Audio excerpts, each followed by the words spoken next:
Bonjour à tous et bienvenue dans cette nouvelle vidéo sur Arduino. Aujourd'hui, nous allons explorer un projet classique mais toujours fascinant, c'est le clignotement du LED à l'aide d'un Arduino. Que vous soyez un débutant curieux ou un passionné d'électronique, ce tutoriel est fait pour vous. Nous allons commencer par examiner le circuit simple que nous allons construire, suivi de l'écriture du code Arduino nécessaire pour faire briller notre LED. Ensuite, nous verrons notre projet prendre vie lorsque la LED commencera à clignoter avec grâce. Que vous souhaitiez apprendre les bases de l'Arduino ou simplement vous amuser avec un nouveau projet, cette vidéo est faite pour vous. Alors, préparez-vous à voir le circuit. Aujourd'hui, dans cette passionnante session de tutoriel, nous allons plonger dans le monde de l'électronique en créant un feu de circulation à deux voies à l'aide d'un Arduino. Nous allons explorer chaque étape de ce processus fascinant, depuis la conception du circuit sur Tinkercad jusqu'à la programmation du code Arduino. Mais avant de plonger dans les détails techniques, prenons un moment pour observer un feu de circulation dans la vie réelle. Cela nous aidera à mieux comprendre les différentes phases et séquences de notre projet. Ensuite, nous passerons à l'aspect pratique en examinant le circuit sur Tinkercad, suivi de l'écriture du code Arduino pour contrôler efficacement notre feu de circulation. Enfin, nous verrons le résultat de notre travail en action, alors restez avec nous pour cette aventure excitante dans le monde de l'électronique et de la programmation.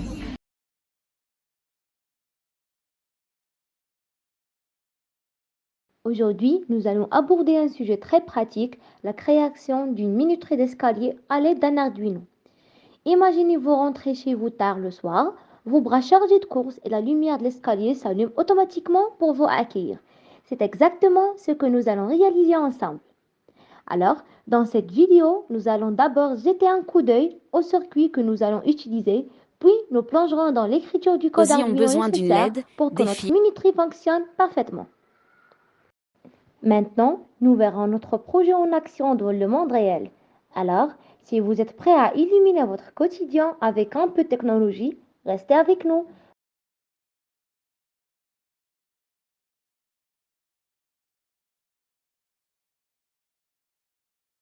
Dans ce TP, on va voir comment afficher sur l'afficheur TDSR 560 les chiffres de 0 à 9. Tout d'abord, on va voir le circuit sur Tinkercad.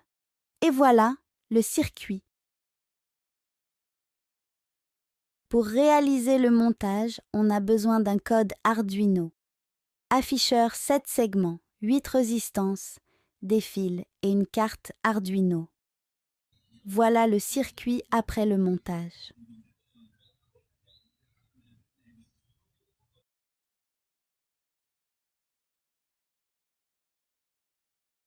Dans ce TP, on va voir comment mesurer la température au moyen d'un capteur LM35 et d'une carte Arduino. Tout d'abord, on va voir le circuit sur Tinkercad. Et voilà le circuit. Pour réaliser le montage, on a besoin d'un code Arduino. On a besoin aussi d'une plaque d'essai, des straps, un capteur de température, TMP36 ou LM35 et une carte Arduino.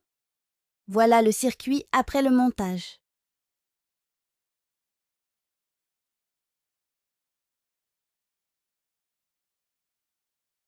Aujourd'hui, nous allons plonger dans le monde fascinant de la commande des moteurs à courant continu avec Arduino. Que vous soyez un passionné de robotique ou simplement curieux d'apprendre de nouvelles choses, ce tutoriel est fait pour vous. Tout d'abord, nous passerons en revue le circuit nécessaire pour connecter notre moteur à l'Arduino. On a besoin d'une carte Arduino, que ce soit Uno, Mega ou Nano, aussi une plaque d'essai, une résistance de 2200 ohms et un transistor de NPN2222 et un diode, aussi des straps et aussi un DC moteur. Ensuite, nous plongerons dans le code Arduino nécessaire pour commander efficacement le moteur. Enfin, nous verrons notre projet en action lorsque notre moteur démarrera et se mettra en mouvement.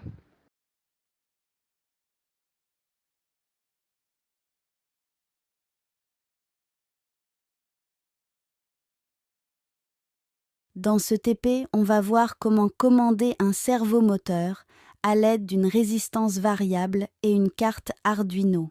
Tout d'abord, on va voir le circuit sur Tinkercad. Comme le montre l'écran. Pour réaliser le montage, on a besoin d'un code Arduino. On a besoin aussi des fils, une plaque d'essai, un servomoteur, une résistance variable et une carte Arduino. Voilà le circuit après le montage.